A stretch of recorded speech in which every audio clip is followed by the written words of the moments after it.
In the serene confines of European medieval monasteries, spanning from the 6th to the 15th century, an extraordinary art form quietly flourished, forever changing the landscape of human cultural heritage. These sacred spaces, scattered across the continent from the windswept Irish coastlines to the sun-drenched Mediterranean shores, became the epicenters of knowledge preservation and artistic innovation. Within their thick stone walls, specially designated rooms known as scriptoria became sanctuaries of creativity, where devoted monks dedicated their lives to creating some of humanity's most magnificent works of art. The scriptoria themselves were carefully designed spaces, typically positioned to maximize natural light during daylight hours. Most were located on the upper floors of monasteries, with windows strategically placed to capture northern light, which provided the most consistent illumination for the delicate work of manuscript creation. In these hushed chambers, only the gentle scratching of quills on parchment and the whispered prayers of monks broke the reverent silence. The geography of medieval Europe played a crucial role in the development of distinct illumination styles. The Celtic monasteries of Ireland and Scotland, isolated from continental influences, developed their distinctive interlace patterns and spiraling designs. Meanwhile, monasteries along the Mediterranean coast incorporated Byzantine and Islamic artistic elements, creating a rich fusion of styles. The great monasteries of France, particularly those in Paris and Tours, became renowned centers of illumination, while the Benedictine houses of Germany and Italy developed their own characteristic styles. This period witnessed Europe emerging from the darkness of the post-Roman era. As secular institutions crumbled, monasteries became the guardians of both sacred and secular knowledge. The monks who labored in these scriptoria weren't merely artists, they were preservers of civilization itself. Their work transcended mere decoration. It was a form of devotion, a means of glorifying God through the creation of beauty, and a vital tool for preserving and transmitting knowledge across generations. The monastic networks that spread across Europe created a sophisticated system for sharing knowledge and artistic techniques. Manuscripts traveled along trade routes, carrying not just religious texts but also artistic innovations from one monastery to another. These networks became particularly vital during the Carolingian Renaissance of the 8th and 9th centuries, when Charlemagne's empire fostered a revival of learning and artistic production. The selection of monastery locations was often strategic, with many established along important trade routes or near centers of power. This positioning enabled them to acquire the precious materials needed for illumination: gold leaf from Byzantium, lapis lazuli from Afghanistan, oak galls for ink from local forests, and parchment from nearby farming communities. Each monastery became a node in a vast network of knowledge and artistic exchange, contributing to the rich tapestry of medieval illuminated manuscripts that continues to captivate us today. This period marked the height of monastic influence on European culture, when the patient work of countless unnamed monks helped preserve classical knowledge, while developing new artistic techniques that would influence European art for centuries to come. In these sacred spaces, the line between art and devotion blurred, creating works of such exquisite beauty that they continue to inspire awe and wonder in modern viewers. If you are passionate about medieval art and want to discover the secrets behind these historical treasures, like and subscribe to the Medieval Archives channel for a fascinating journey into the world of illuminated manuscripts. Within the sacred walls of medieval monasteries, a complex hierarchy of skilled artisans and spiritual leaders worked in harmony to create magnificent illuminated manuscripts. The scriptorium was not merely a workshop, but a sacred space where art and devotion intertwined, overseen by distinct personalities who each played crucial roles in the preservation and creation of medieval knowledge. At the helm stood figures like Abbot Bernard, whose role extended far beyond mere supervision. As guardian of knowledge and overseer of the scriptorium, he managed the delicate balance between artistic expression and religious orthodoxy. The abbot's responsibilities included approving designs, securing precious materials through his networks of traders and other monasteries, and ensuring that each manuscript adhered to strict theological standards. His deep understanding of both religious texts and artistic traditions made him an invaluable bridge between the spiritual and artistic aspects of manuscript creation. Master illuminators like Giovanni represented the pinnacle of artistic achievement in medieval monasteries. These masters typically spent decades perfecting their craft, developing an intimate knowledge of pigments, techniques, and religious symbolism. Their expertise extended beyond mere artistic skill. They understood the complex chemistry of pigment preparation, the subtle art of applying gold leaf, and the profound theological significance of every color and symbol they employed.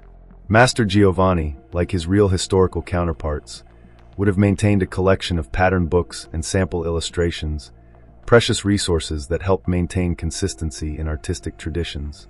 The heart of the scriptorium's future lay with young novices like Brother Thomas. These apprentice illuminators began their journey with simple tasks, preparing parchment, mixing basic pigments, and practicing fundamental brush strokes. Their trembling hands betrayed both their reverence for the work and their awareness of its significance. Brother Thomas represents countless young monks who, through years of patient learning, would gradually master the art of illumination. His daily routine would involve grinding precious lapis lazuli for the coveted ultramarine blue, carefully applying cinnabar for vibrant reds, and learning the precise technique of laying gold leaf that would catch the light and seem to illuminate the page from within. The relationship between master and apprentice was central to the transmission of knowledge in medieval scriptoria. Master Giovanni would guide Brother Thomas through progressively more complex tasks, sharing closely guarded secrets of the trade: how to prevent gold leaf from adhering to the wrong areas, the proper consistency for different pigments, and the correct order of applying colors and decorative elements. This knowledge, passed down through generations, ensured the continuation of artistic traditions while allowing for subtle innovations. Supporting these key figures was a network of specialized craftsmen: parchment makers who prepared the delicate writing surfaces, scribes who perfectly rendered the text before illumination could begin, and specialists in different aspects of decoration. Each played a vital role in the creation of these magnificent manuscripts, working together in a carefully choreographed process that could span months or even years for a single volume. The daily life of these artists was governed by the rhythms of monastic life, with work in the scriptorium balanced against prayers and other religious duties. Yet within these structured days, moments of extraordinary creativity flourished. Imagine Brother Thomas, learning to steady his hand as he applies the first stroke of ultramarine to a page, under the watchful eye of Master Giovanni, while Abbot Bernard passes through the scriptorium, nodding approvingly at their progress. These interactions, repeated countless times across medieval Europe, shaped the artistic heritage we still admire today. At the heart of medieval manuscript illumination lay a profound mission: the preservation of human knowledge against the relentless march of time. This struggle encompassed far more than mere artistic expression. It represented humanity's dedicated effort to safeguard its intellectual, spiritual, and cultural heritage for future generations. The medieval scriptorium stood as a bastion against the erosion of knowledge in an era of tremendous upheaval. While armies clashed beyond monastery walls and empires rose and fell, monks labored with unwavering dedication to preserve everything from biblical texts to classical philosophy, from medical knowledge to astronomical observations. Each carefully crafted manuscript represented a victory in the battle against forgetting, a testament to human resilience and dedication. The preservation of ancient knowledge posed numerous challenges. The physical materials themselves were under constant threat. Parchment could deteriorate, inks could fade, and precious manuscripts could be destroyed by fire, water, or marauding armies. Monks developed sophisticated techniques to combat these threats, including the use of specific ingredients in their inks to resist fading and careful storage methods to protect against humidity and pests. They also established networks between monasteries to share and duplicate important texts, ensuring that if one copy was lost, others would survive. A fascinating tension existed between maintaining traditional artistic methods and embracing innovation. While reverence for established techniques and styles was paramount, illuminators also faced the practical need to adapt and improve their methods. They experimented with new pigments, developed better techniques for applying gold leaf, and gradually incorporated new artistic influences from different regions and cultures. This delicate balance between preservation and innovation resulted in manuscripts that evolved stylistically while maintaining their essential purpose as vessels of knowledge. The work of preservation extended beyond the physical creation of manuscripts. Monks engaged in a continuous process of translation and interpretation, making ancient texts accessible to contemporary readers. Greek and Arabic works were translated into Latin, accompanied by commentary and explanations that bridged the temporal and cultural gaps between ancient authors and medieval readers. This intellectual labor ensured that the wisdom of antiquity remained relevant and comprehensible to new generations. The scriptoria also served as medieval universities, where knowledge was not only preserved but actively taught and discussed. Senior monks trained younger ones in both the technical skills of manuscript production and the intellectual understanding necessary to accurately transmit complex ideas. This educational aspect was crucial for ensuring the continuity of knowledge across generations. Time itself posed perhaps the greatest challenge. The painstaking work of creating illuminated manuscripts required immense patience. A single page might take weeks or months to complete, and entire books could require years of dedicated labor. Yet this very slowness served a purpose, allowing for careful consideration and correction of texts, ensuring accuracy in transmission, and providing time for the addition of explanatory notes and commentary that would help future readers understand the material. In many ways, these medieval artisans were engaged in an act of defiance against the impermanence of human achievement. Every illuminated letter, every carefully copied line of text, every beautifully rendered illustration was a deliberate statement. This knowledge matters, this beauty matters, this understanding must not be lost. Their work represented not just preservation but transformation, taking the raw materials of parchment, ink, and pigment and creating something that would speak across centuries, carrying the accumulated wisdom of humanity forward through time. This profound commitment to preservation has proven remarkably successful. Today, centuries later, we can still open these manuscripts and find ourselves face to face with the thoughts, beliefs, and artistic achievements of our medieval ancestors, their knowledge and creativity preserved in vivid color and intricate detail, ready to inspire and inform new generations. Life within a medieval scriptorium followed a precisely ordered rhythm that merged the spiritual demands of monastic life with the exacting requirements of manuscript production. The daily routine began well before dawn, when the first bells called monks from their simple beds to begin their sacred work in service of both God and knowledge. The scriptorium day started with the preparation of materials, a ritual as carefully choreographed as any religious ceremony. In the dim light of early morning, monks would begin by examining their parchment, checking for any imperfections that might affect their work. This precious writing surface, made from carefully treated animal skin, required specific conditions to work with, not too dry, not too humid.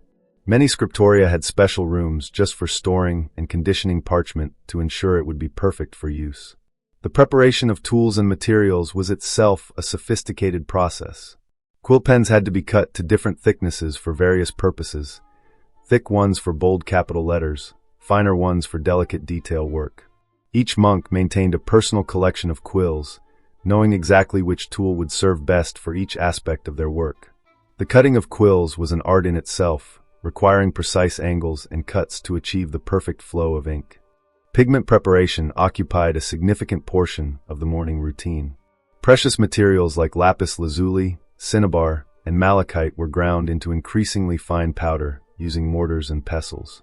This process could take hours, as the fineness of the pigment directly affected the quality of the final illustration. The monks developed elaborate testing methods to ensure their pigments were ground to exactly the right consistency.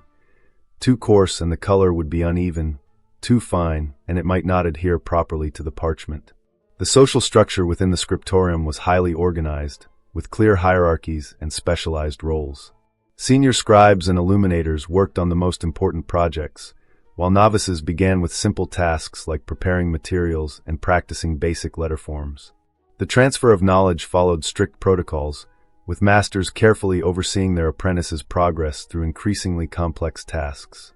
Meals punctuated the day's work, with monks gathering in the refectory to eat while listening to readings from sacred texts, a practice that served both bodily and spiritual nourishment.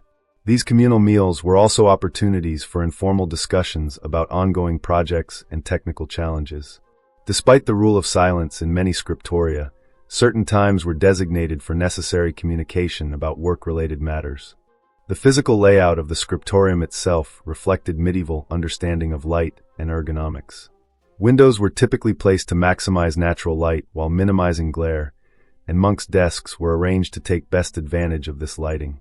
Each workspace was a self-contained unit with storage for materials and works in progress, angled writing surfaces, and space for reference materials. The afternoon hours were often reserved for the most detailed work, when natural light was at its best. Illuminators would work on their most challenging pieces during these precious hours, taking advantage of optimal conditions to apply gold leaf or work on intricate details. The application of gold leaf was particularly dependent on proper lighting and environmental conditions. Too much humidity could ruin the adhesive, while static electricity from dry conditions could make the delicate leaves impossible to handle. As daylight began to fade, monks would carefully clean and store their tools and materials. Precious pigments were sealed away, brushes were meticulously cleaned, and unfinished work was carefully protected. The day would end as it began, with prayers, creating a perfect circle of devotion that encompassed both spiritual and artistic creation. This daily routine was more than just a working schedule. It was a way of life that produced some of humanity's greatest artistic treasures. The careful attention to detail, the patience required for each task, and the integration of spiritual and artistic practice created an environment where excellence could flourish. These medieval artisans understood that their daily work was part of something greater than themselves, a contribution to the preservation and transmission of human knowledge that would endure for centuries to come. Are you fascinated by these details of medieval production? Tell us in the comments. What aspect of manuscript illumination surprised you the most? Don't forget to subscribe to the channel for more incredible historical revelations. The journey of medieval illuminated manuscripts is filled with dramatic episodes that highlight both human ingenuity and dedication to preserving knowledge against tremendous odds.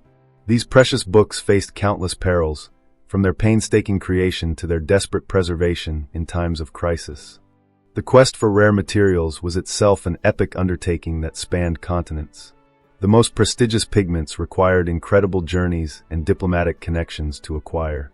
Ultramarine blue, derived from lapis lazuli, had to travel thousands of miles from mines in Afghanistan, through treacherous trade routes controlled by various powers. Gold leaf needed to be beaten to impossible thinness by specialized craftsmen. Even the seemingly simple task of acquiring parchment required careful negotiation with local farmers and meticulous preparation of animal skins. The Book of Kells stands as perhaps the most famous testament to both the heights of medieval illumination and the perils these manuscripts faced. Its creation, believed to have begun on the island of Iona off Scotland's western coast, represents the pinnacle of Celtic manuscript illumination. The level of detail in its pages is astounding. A single decorated page might contain dozens of intertwined figures, spiraling patterns that seem impossible to execute by human hand, and miniature scenes that reveal new details even under modern microscopic examination. The Viking raid on Iona in 806 AD marked a pivotal moment in manuscript history. As Norse longships appeared on the horizon, the monks faced a terrible choice: what to save and what to leave behind. They prioritized their most precious manuscripts, including what would become the Book of Kells, carrying them across treacherous waters to safety in Ireland. This harrowing journey, with priceless manuscripts protected from sea spray and marauders, exemplifies the lengths to which medieval scholars would go to preserve knowledge. Similar stories of rescue and preservation played out across Europe. When Viking raids intensified along the coast of Northumbria, monks from Lindisfarne fled inland with their famous Gospels, carrying the heavy manuscript across difficult terrain. During the Hungarian invasions of the 10th century, monasteries throughout Central Europe developed sophisticated networks for evacuating their libraries, often hiding manuscripts in remote mountain caves or secret chambers. The journey of manuscripts wasn't always one of flight. The creation of new manuscripts often involved dangerous journeys to acquire materials or share knowledge. Monks would travel between monasteries, carrying patterned books and exemplars, helping to spread artistic techniques and preserve important texts through copying. These journeys could take months or years, with the travelers facing bandits, difficult weather, and political upheaval. Sometimes the greatest threats came from within. During the dissolution of the monasteries under Henry VIII in England, countless manuscripts were at risk of destruction. Networks of scholars and sympathetic nobles worked to save what they could, smuggling books out of monasteries before they were destroyed. Many of today's great library collections began as rescue operations during this period. Natural disasters posed another constant threat. Fires, floods, and infestations could destroy centuries of work in moments. Monasteries developed sophisticated storage systems, often keeping their most valuable manuscripts in watertight, vermin-proof containers that could be quickly evacuated. They learned to store manuscripts on upper floors to protect against flooding and developed early forms of fire protection. The survival of so many medieval manuscripts to the present day is a testament to the dedication of countless individuals who recognized their value. From the monk who spent years creating the intricate illustrations, to the abbots who organized their protection, to the scholars who risked their lives to save them from destruction, each played a vital role in preserving these treasures for future generations. Every manuscript that survives today carries within its pages not only the text and illustrations it contains, but also the dramatic story of its creation and preservation. When we open these books today, we're not just looking at beautiful artwork. We're connecting with a chain of human dedication and courage that stretches back centuries, all focused on ensuring that knowledge and beauty would survive for future generations to study and admire. The illuminated manuscripts of the medieval period were far more than mere decorated texts. They were complex systems of visual symbolism, where every element carried deep cultural, religious, and intellectual meaning. This intricate symbolic language spoke volumes to medieval readers who were well versed in its nuances. The use of color in medieval illumination was highly sophisticated and laden with meaning. Blue, particularly the precious ultramarine derived from lapis lazuli, was associated with the Virgin Mary and divine wisdom. Its expense and rarity made it worthy of depicting heaven's queen. Gold represented divine light and the eternal nature of God, while red symbolized both the blood of Christ and earthly power. Green, obtained from copper-based pigments, represented renewal and growth, while purple maintained its ancient Roman associations with imperial authority and power. The bestiary tradition within manuscript illumination created an entire symbolic universe of animals, both real and imaginary. Each creature carried multiple layers of meaning that medieval readers would have readily understood. The lion wasn't just the king of beasts, but also represented Christ's majesty and resurrection, as medieval belief held that lion cubs were born dead and brought to life by their father's breath after 3 days. The phoenix symbolized resurrection and eternal life, while the pelican, believed to feed its young with its own blood, represented Christ's sacrifice. Dragons and other mythical beasts served multiple symbolic functions. While often representing evil or sin to be overcome, they could also symbolize the mysteries of God's creation, or serve as warnings about the dangers of pride and excess. The unicorn, far from today's whimsical interpretation, represented purity and could only be tamed by a virgin, making it a complex symbol of Christ's incarnation through Mary. Religious symbols permeated every aspect of manuscript illumination. The cross appeared in countless variations, sometimes hidden within decorative patterns. The use of 3-part designs referenced the Trinity, while circular patterns suggested eternity and divine perfection. Even the elaborate decorative borders often contained symbolic elements. Ivy leaves represented faithfulness and eternal life, while acanthus leaves suggested the thorns of Christ's crown. Secular symbols were also abundant, though often intertwined with religious meanings. Heraldic devices identified patrons and demonstrated political allegiances. Seasonal activities depicted in calendar manuscripts reflected both agricultural cycles and the organization of medieval society. Tools of various trades appeared as symbols of human industry and divine creation working in harmony. Numbers played a crucial role in medieval symbolism. The arrangement of figures in groups of 3, 4, 7, or 12 was never random, but referenced important biblical concepts: the Trinity, the evangelists, the deadly sins, the apostles. Even the layout of page designs often incorporated symbolic numerical relationships. Letters themselves became vehicles for complex symbolism, particularly in elaborate initial capitals. These often contained entire narrative scenes within their shapes, creating visual puns or highlighting theological connections between different texts. The letter D might contain a scene of King David, while P might show Peter or Paul. The relationship between text and image was carefully considered. Illuminations weren't mere illustrations, but served as visual commentary on the text, often revealing additional layers of meaning or making connections between different biblical passages. This integration of word and image created a multimedia experience that engaged readers on multiple levels. Marginal illustrations, while often appearing whimsical to modern eyes, carried their own symbolic weight. The famous marginal rabbits found in many manuscripts weren't just decorative, but often represented the triumph of the weak over the strong, or served as memento mori, reminders of life's fleeting nature. The use of perspective and spatial relationships in illuminations also carried symbolic meaning. Higher placement on the page often indicated greater spiritual or social status, while the size of figures reflected their relative importance in the spiritual hierarchy rather than physical reality. This rich symbolic language created a form of visual theology that worked alongside the written text to convey complex spiritual and philosophical ideas. For medieval readers, these manuscripts were not just books but gateways to understanding the divine order of the universe, where every color, creature, and pattern contributed to a larger tapestry of meaning that connected earthly experience with heavenly truth. The story of medieval manuscript illumination is inseparable from the vast networks of trade, cultural exchange, and intellectual cross-pollination that connected medieval monasteries to the wider world. These connections transformed local artistic traditions into a sophisticated international visual language that transcended borders and cultures. The trade routes that supplied monasteries with precious materials for illumination stretched across continents, creating a complex web of commercial and cultural exchanges. The journey of ultramarine blue exemplifies this global connection. The pigment began its life as lapis lazuli in the remote mines of Afghanistan, traveled along the Silk Road through Central Asia and the Middle East, passed through Constantinople or Venice, and finally reached European scriptoria. This journey could take years and required navigation through multiple political entities, trading houses, and cultural boundaries.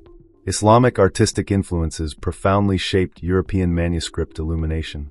The intricate geometric patterns characteristic of Islamic art found their way into European manuscripts, particularly in Spain and Sicily, where Christian and Muslim cultures intermingled. Islamic bookmaking techniques, including methods of preparing pigments and organizing page layouts, were gradually adopted by European scriptoria. The sophisticated use of gold leaf, which became a hallmark of European illuminated manuscripts, owed much to techniques developed in the Islamic world. Eastern Christian traditions, particularly from Byzantium, contributed significantly to European manuscript art.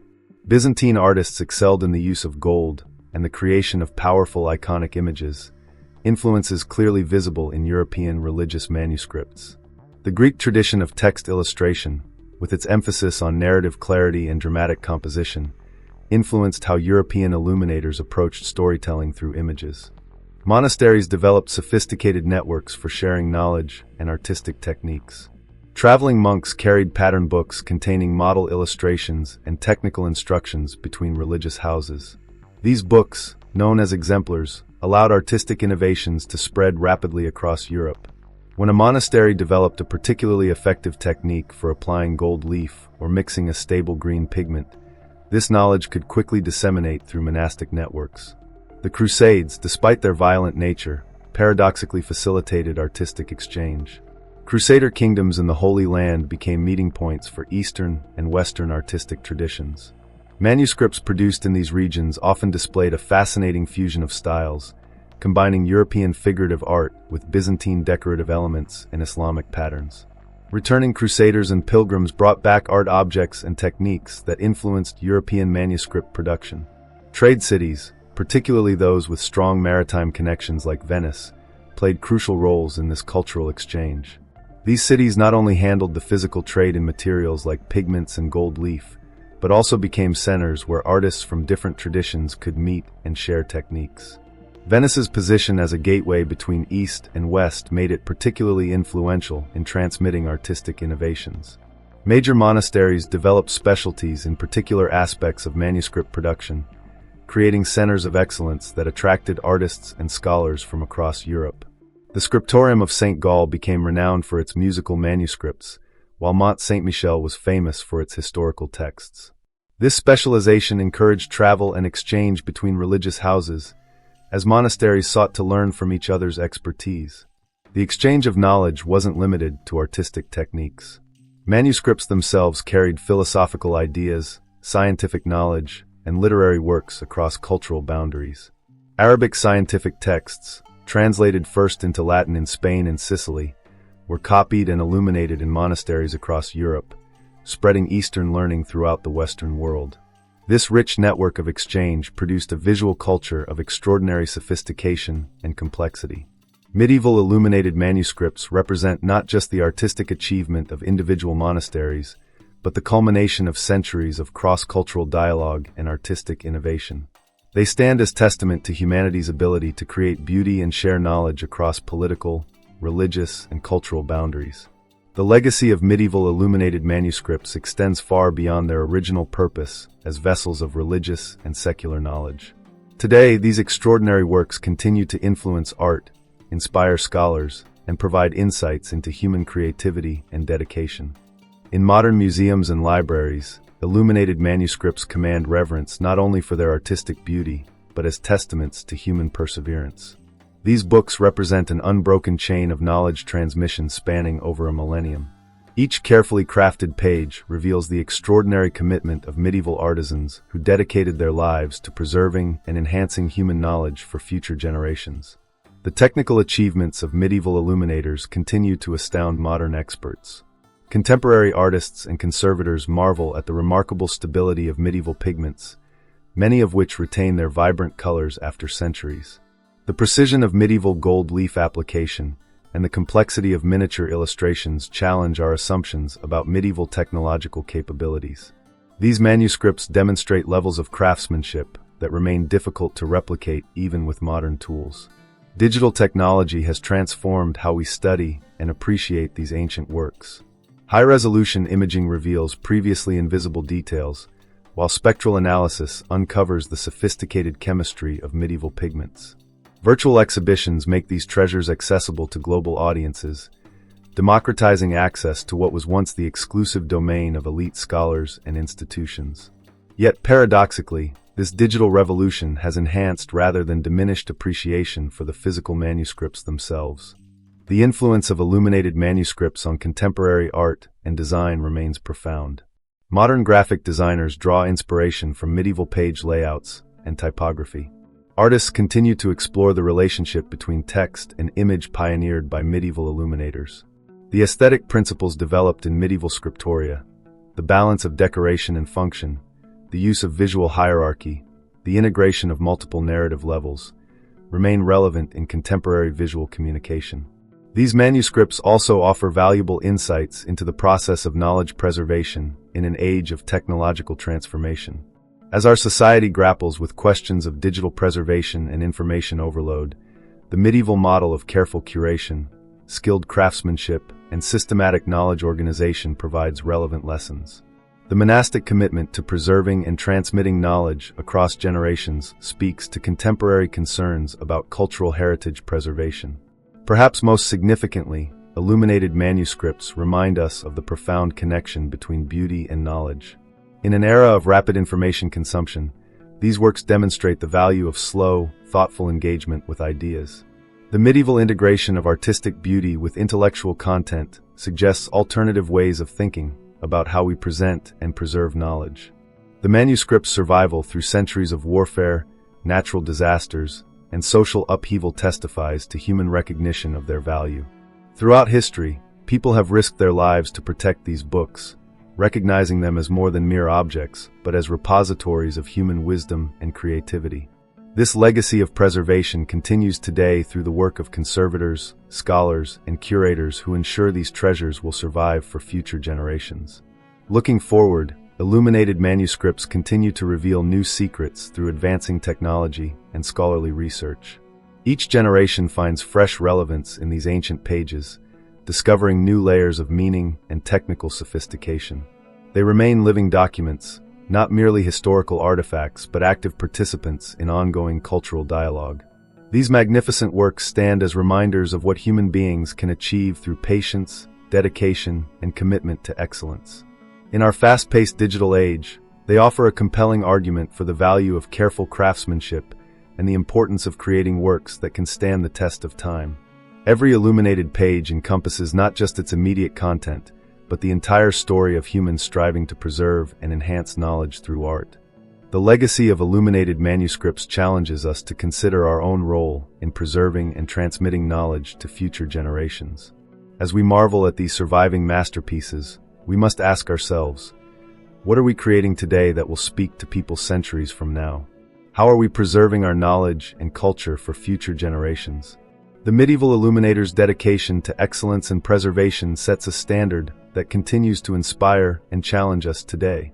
If you were enchanted by this story of art, dedication, and preservation of knowledge. Don't forget to like it, share it with your friends, and subscribe to the Medieval Archives channel. Together, we will continue to unravel the mysteries of the Middle Ages.